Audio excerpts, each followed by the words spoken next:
네, 조국혁신당 차기권 의원입니다. 예. 오늘 대통령 담화를 통해서 제2부속실장 발령 소식과 함께 공사가 거의 다 끝났다고 알려졌습니다. 제2부속실 설치와 인건비, 운영비 등 제2부속실 설치와 운영을 위한 예산이 집행되었을 것으로 예상됩니다. 이에 본 의원은 대통령 비서실과 기재부에 각각 제2부속실 설치 및 운영과 관련한 예비비와 이전용 현황, 그리고 내년도 예산안과 관련해 자료 요청을 했는데 아직 답변이 오지 않았습니다. 대통령 비서실과 기재부는 해당 내용에 대해서 확인해서 오늘 회의가 끝나기 전에 의원실로 자료를 제출해 주시기를 부탁드립니다. 예. 비서실 누가 나와 계신가요?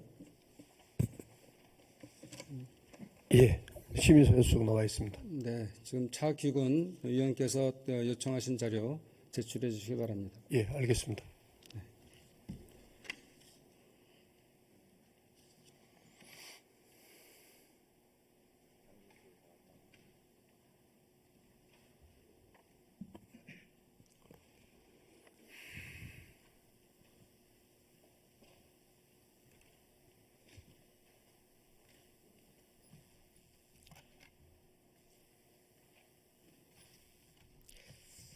존경하는 박정 위원장님, 선배 동료 의원 여러분, 그리고 총리님과 정부 위원 여러분, 조국혁신당 차규근 의원입니다. 본격적인 질의 전에 오늘 대통령 담화와 관련하여 한 말씀 먼저 드리고자 합니다. 부산 범의사에서 돌을 던져도 맞고 가겠다고 하셨던 윤 대통령의 오늘 사과는 한마디로 국민에게 모욕감을 준 개 사과에 이은 돌 사과 기자회견이었습니다. 돌 맞아도 가겠다는 윤 대통령께서 돌 맞기를 자처하시는 것으로 느껴졌습니다. 김영선 의원의 공천 개입과 관련해서는 당에서 이미 정한 것이며 이야기했을 수도 있지만 외압이 아닌 의견이라고 하셨습니다. 대통령의 권위와 자존심은 눈꼽만치도 찾아볼 수 없는 구찬 변명이 아닐 수 없습니다. 또 국회를 향해서는 국회를 가고 싶었는데 박수도 2번만 쳐주면 되는 건데 악수도 거부했다며 이건 좀 아닌 것 같다 라며 국회를 생각해 오지 않았다고 합니다. 돌보다 악수가 더 무서우신 모양입니다. 본인이 보수라고 생각하시는 국민 여러분께 여쭙고 싶습니다. 오늘 대통령의 사과가 상식적으로 이해할 수 있는 사과라고 보십니까? 윤 대통령의 개 사과에 이은 오늘의 돌 사과 기자회견은 역사의 분기점이 된 장면으로 두고두고 기록될 것입니다. 그럼 질의를 시작하겠습니다.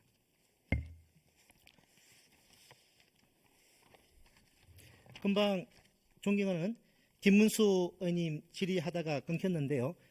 이어서 제가 관련해서 질의를 드리도록 하겠습니다. 12구 이태원 참사 특별조사위원장님. 예, 송기초입니다. 예, 내년 예산안에 이태원 참사 특조위 예산이 반영되어 있지 않아서 우려가 많으실 줄로 압니다. 특조위에서 추산한 내년도 예산 규모가 얼마나 되죠? 인건비 52억 9천 등 146억 규모입니다. 146억 500만 원이죠. 네네. 특조위 특별법이 통과된 것이 올해 5월입니다. 그에 따른 예산 소요를 분명히 예측할 수 있었습니다. 그럼에도 정부가 특조위 예산을 편성하지 않은 것은 문제가 있습니다. 총리님, 아시다시피 그 이태원 특조위는 여야 합의로 만들어진 것입니다. 알고 계시죠? 네, 그렇습니다. 예, 지난 10월 26일 서울시청 광장에서 이태원 참사 추모식이 열렸습니다. 그때 여야 많은 의원들 오셨고요. 국민의힘 추경호 원내대표님, 배준영 원내부대표님도 오셨고요. 추경호 원내대표님은 연단에 올라가서 추모서도 하셨습니다. 그 당시 추경호 원내대표님이 이렇게 말씀하셨습니다.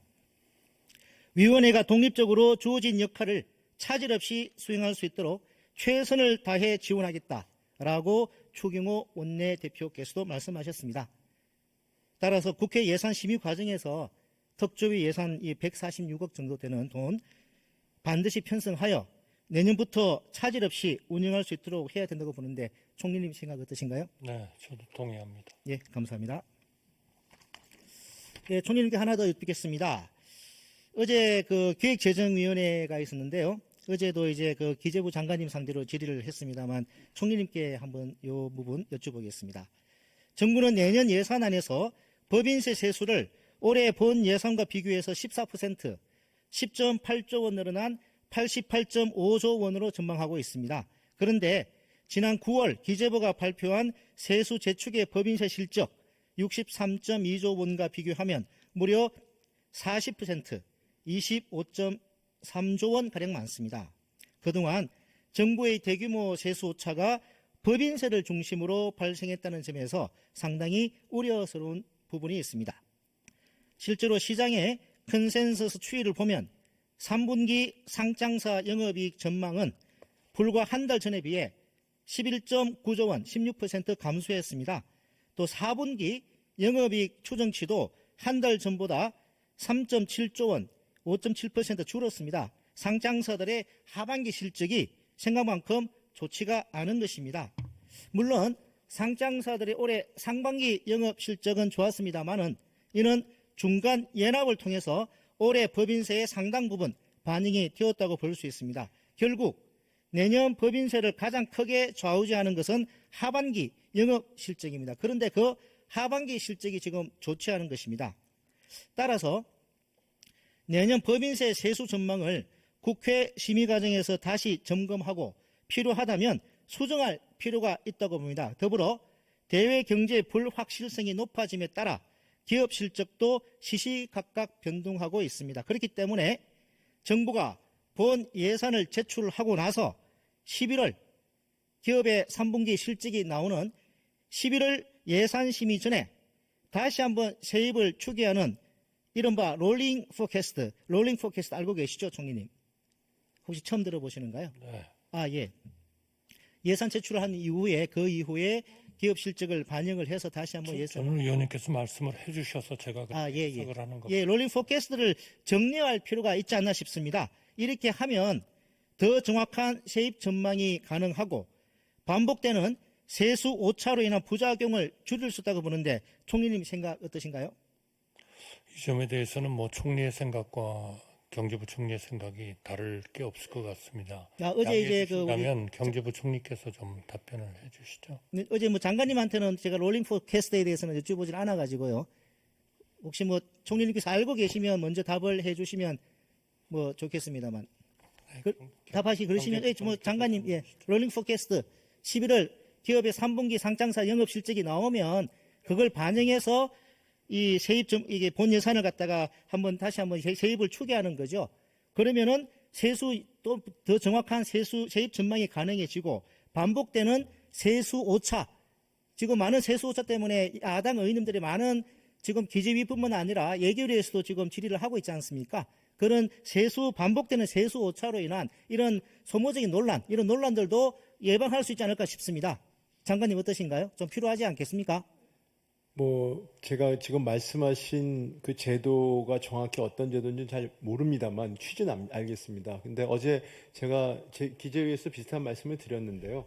일단 첫째, 내년도 법인세수 전망치에 대해서 의원님뿐만 아니라 저희도 그 부분에 대해서 여러 가지 것들을 면밀히 보고 있고요. 말씀드린 것처럼 예정치하고 기재부가 비슷한 숫자입니다. 하지만 그 11월이나 국회 심의할 경우에 여러 가지 상황이 발생을 할 경우에 다시 한번 우리가 점검을 해볼 거고요.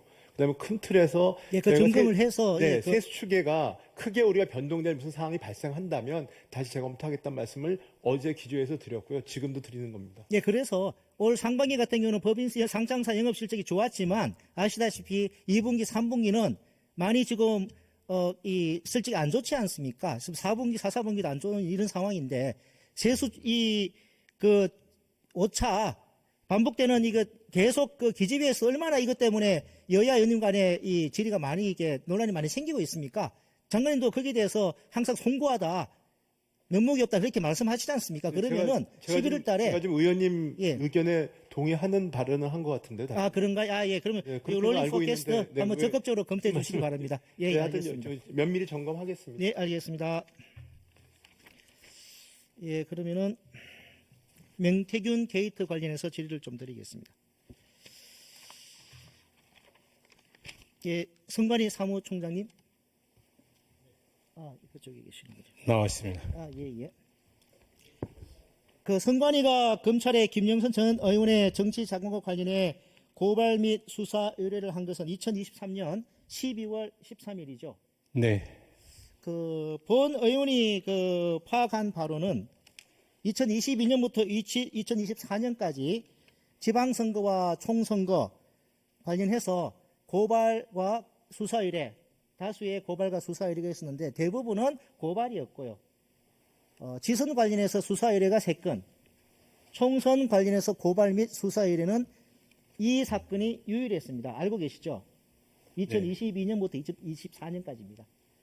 자, 그리고 이 사건은 그만큼 여러 사건 중에 하나가 아니라 아주 특이한 사건이었고 중요한 사건이었습니다. 그리고 관련되는 정치자금법 관련되는 액수가 2억이 넘습니다.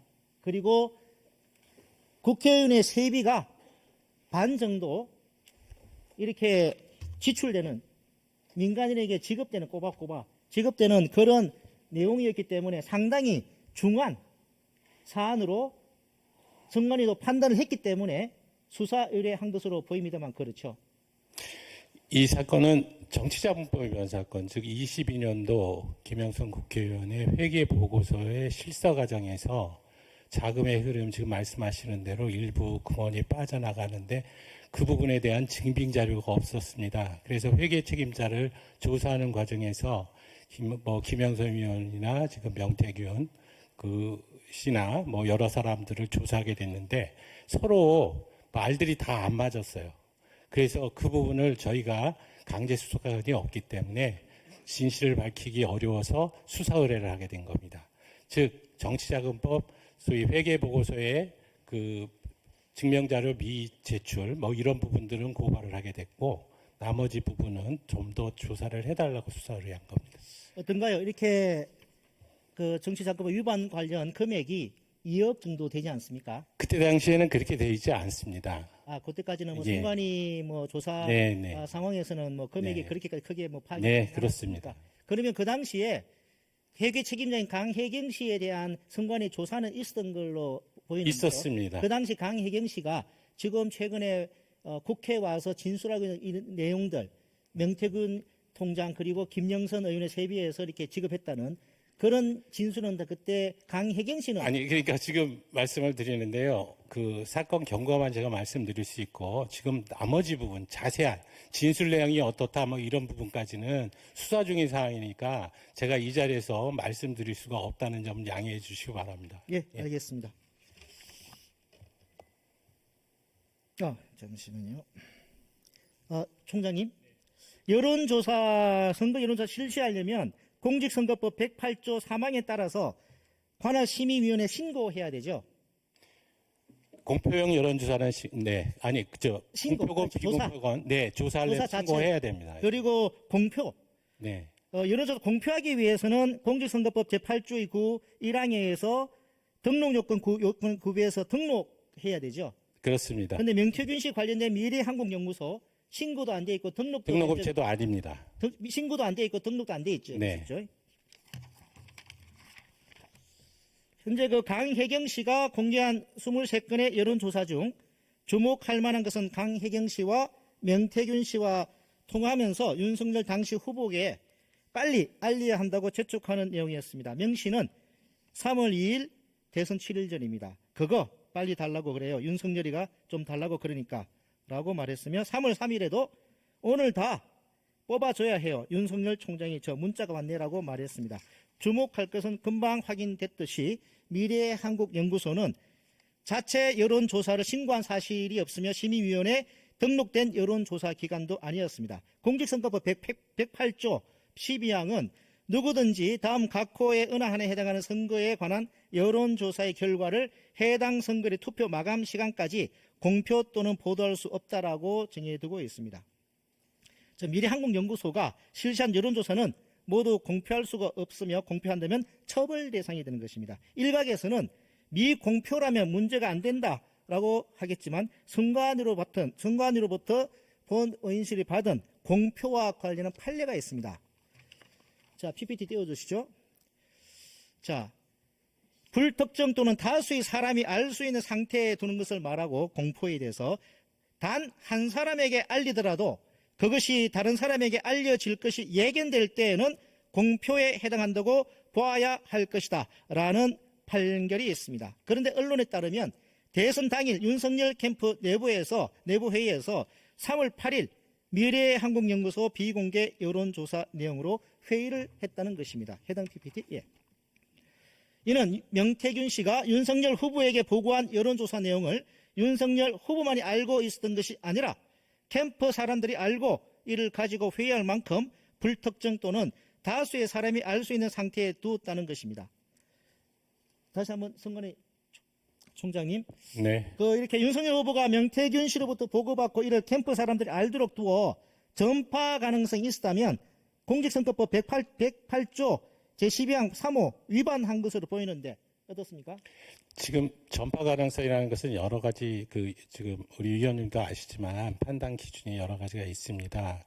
그리고 지금 선거관리위원회 입장에서는 가정적 판단을 하는 건데 만약 이 부분은 최종적인 해석 권한은 법원에 있습니다. 지금 알겠습니다. 예시 들은 것도 판례에 지금 하셨듯이 그 전파 가능성이 있는지 없는지 여부를 선거관리위원회 총장한테 물어보면 답변하기가 좀 어렵습니다. 검찰이나 수사기관의 수사에 의해서 전파 가능성이 네, 있는지 없다. 사실관계가 여러 가지. 규명될 필요가 있겠네요. 네, 그렇습니다. 알겠습니다. 감사합니다.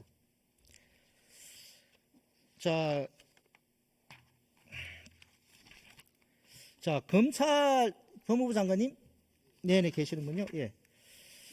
현재 미래한국연구소 대선 비공표 여론조사 조작과 관련한 문제를 온 국민께서 알고 계시는데도 검찰은 대선 여론조사와 관련해 선관위에 자료 협조 요청을 하지 않은 걸로 본 위원실을 파악하고 있습니다.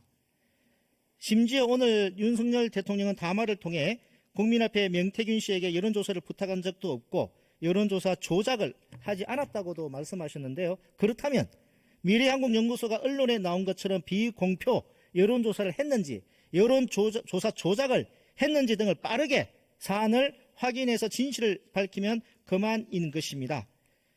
성은혜 사무총장님 다시 한번 묻겠습니다. 며칠 전에 파악하기로는 검찰로부터 자료 제출 요청 제공 요구를 11월 5일자입니다. 그저께군요.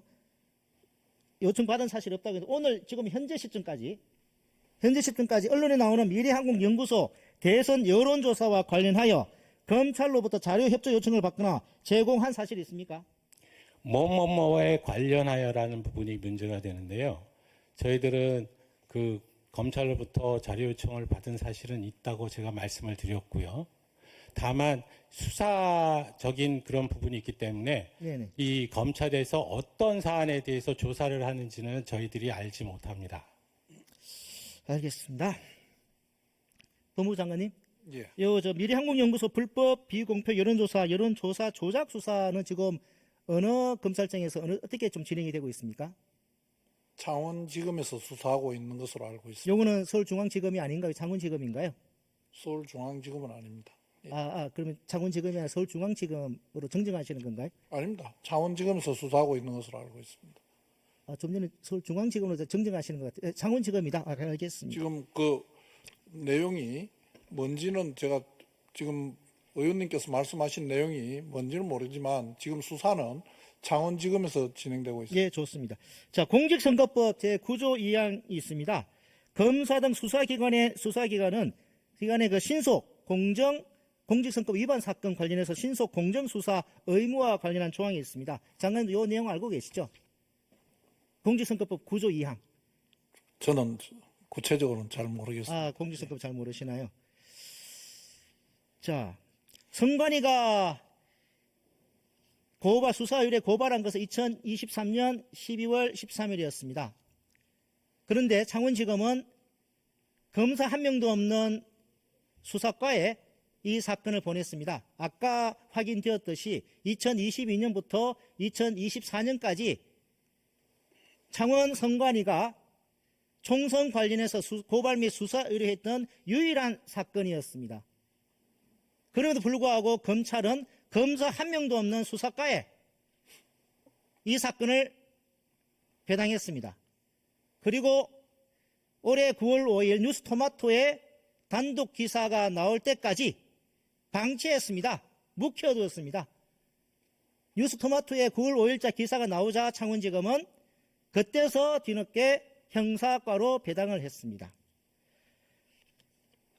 자, 공수처장님 나오셨습니까? 어디 계십니까? 아, 그렇습니까? 공수처장님, 네. 공직선거법 9조 2항 아까 제가 말씀드렸는데 검사 등 수사기관은 공직선거법 위반 사건 신속 공정하게 수사해야 한다라고 의무조항으로 되어 있습니다. 자, 공수처도 수사기관인데요. 물론 지금 공수처가 수사하고 있는 건 아니지만 9개월 동안 검사 한 명도 없는 수사과에 방치하고 언론 보도가 나오니까 뒤늦게 형사과에 형사부에 배당을 한 이것을 신속 공정한 수사라고 볼 수가 있겠습니까? 뭐 다른 기관에서 한 것에 대해서 제가 뭐 평가하기는 좀 그렇지만 그 수사 의뢰 경위하고 또 그 이후에 그 수사를 어떻게 진행한 것인가에 대해서는 좀 공수처에서도 좀 여러 가지로 좀 살펴보고 있습니다. 자, 그러면 공정 여부의 뭐 판단은 좀 뭐 부담이 되실 수 있을 것 같은데 신속하다고 볼 수는 없겠죠. 네, 뭐 의원님께서 지적하시는 부분에 대해서 저도 동감하면서 좀 살펴보고 있습니다. 네, 알겠습니다. 경찰청장님 예. 어떤가요? 신속한 수사였다고 볼 수 있습니까? 다른 기관에서 수사하고 있는 것에 대해서 제가 평가할 것은 아니라고 봅니다. 경찰 같은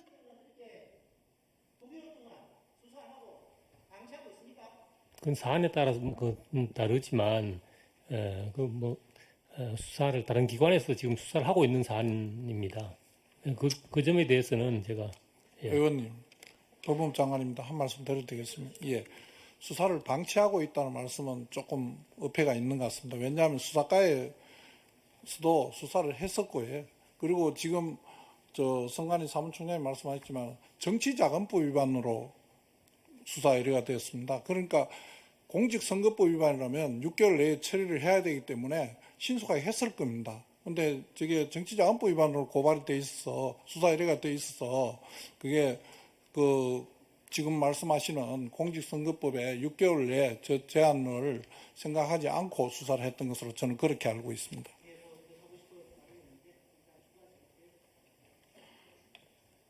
네, 차규근 위원님 수고하셨습니다. 다음은 존경하는 경기 포천 가평의 김용태 위원께서 질의하시겠습니다.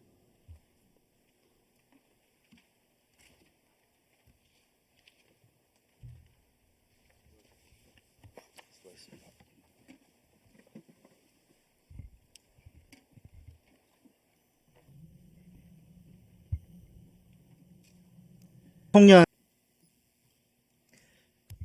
네, 조국혁신당 차규건 의원입니다. 주 질의 전 본 의원이 제2부속실 설치와 인건비, 운영비 등과 관련해서 예산 내역을 요청드렸고 조금 전에 답이 왔습니다. 그런데 답변 내용이 국가의 중대한 이익을 현저히 해칠 우려가 있어 공개할 수 없다는 내용이었습니다. 대통령 비서실 인건비, 운영비 예산과 관련해서도 국회에 제출했음에도 불구하고 제2부속실은 제출할 수 없다고 하고 있습니다. 제2부속실이 대통령 비서실보다 더 높은 곳에 위치한 더 중요한 곳입니까? 제2부속실은 취해 법권 지역입니까? 어떤 근거와 이유로 제2부속실 예산 공개가 국가의 중대한 이익을 해친다는 것인지 답하기 바랍니다. 그리고 지금 대통령 비서실의 답변은 국민의 혈세를 마음껏 쓰면서 알 권리를 해쳤다는 것을 말씀드립니다. 대통령 비서실은 세부 자료 공개가 어렵다면 대통령 비서실 예산 자료 제출 기준에 준하여 다시 자료를 작성해서 내일 종합정책질의 전까지 제2부속실 설치와 인건비를 포함한 전체 운영비 예산 내역을 제출하시기 바라며 기재부도 함께 제출해 주시길 바랍니다. 지금 대통령 비서실 누구 와 계시죠? 예, 시민사회 수석입니다. 예, 답변해 주시기 바랍니다. 예, 최대한 다시 검토하도록 하겠습니다. 네. 자, 법무부 장관님, 예, 아까 전에 그 명태균 게이트 사건 관련해서 예, 창원지검이 뭐 수사과에 배당은 됐지만 수사를 안 한 건 아니다라는 취지로 말씀하시지 않습니까? 아, 좋습니다. 예. 아, 예, 뭐, 그 중간에 그 복을 받아서 그 부분 크게 뭐 중요한 건 아니고요. 예, 장관님. 장관님, 검찰 수사에 있어서 우리가 이제 어디에 배당되는지가 참 중요하지 않습니까? 어디에 배당되는지가 수사의 의지가 있는지 언론도 다 그렇게 다 평가하고 장관님께서도 검사 생활 많이 하셨기 때문에 잘 알지 않습니까? 창원지검 같은 경우는 보통 선거가 이루어지면은 형사사부가 선거 전담 수사부로 배당이 이게 지정이 되고 보도자료까지 그때 배포한 걸로 확인이 됩니다. 근데 왜 선거 전담 그 정예 인력이 있는 형사사부가 아닌 검사 한 명도 없는 수사과에 그 배당을 해서 그 자체가 문제가 있는 거 아닌가요? 그거는 정상적인 배당은 아니지 않습니까? 장관님 솔직히 말해서.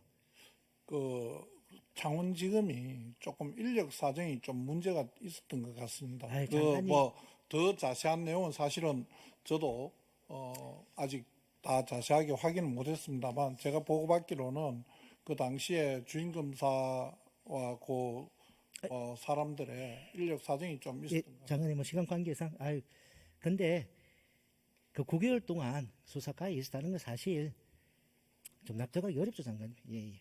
자, 김문수 장관님. 예. 그 오늘 또 우리 두 의원님께서 그 장관님의 그 일제시대 우리 선제 국적 문제 관련 국적 그 발언 관련해서 또 아까 전에 윤정호 의원님 또 김문수 의원님께서 또 이제 언급을 하셔서 저도 관련해서 한 말씀 드리겠습니다.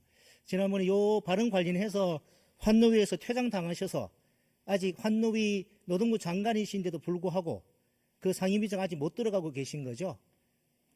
주문에 국정감사 때는 증인이 철회돼서 네네네. 취소돼서 국정감사에 참석을 안 했습니다. 네네. 그래서 뭐 좀 답답하시고 뭐 난감하시고 답답할 건 없습니다. 안 답답하세요? 예, 그러시군요. 자, 장관님, 지난번 그때 이제 환노위에서 이렇게 말씀하셨습니다.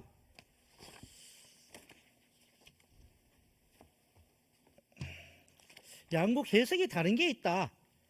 65년 박정희 정권 때의 한일 협정에서 언급한 무효에 대해서 양국 해석이 다르다. 복잡한 문제가 있다. 이렇게 말씀하셨죠.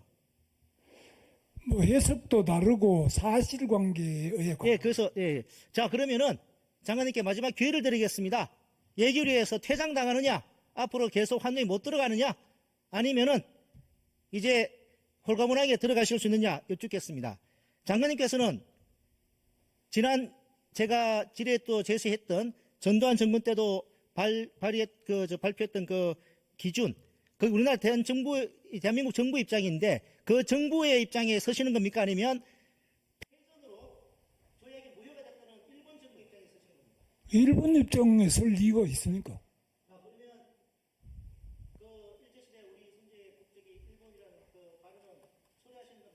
그렇지 않습니다. 일본 정부 입장에 설 이유가 없습니다.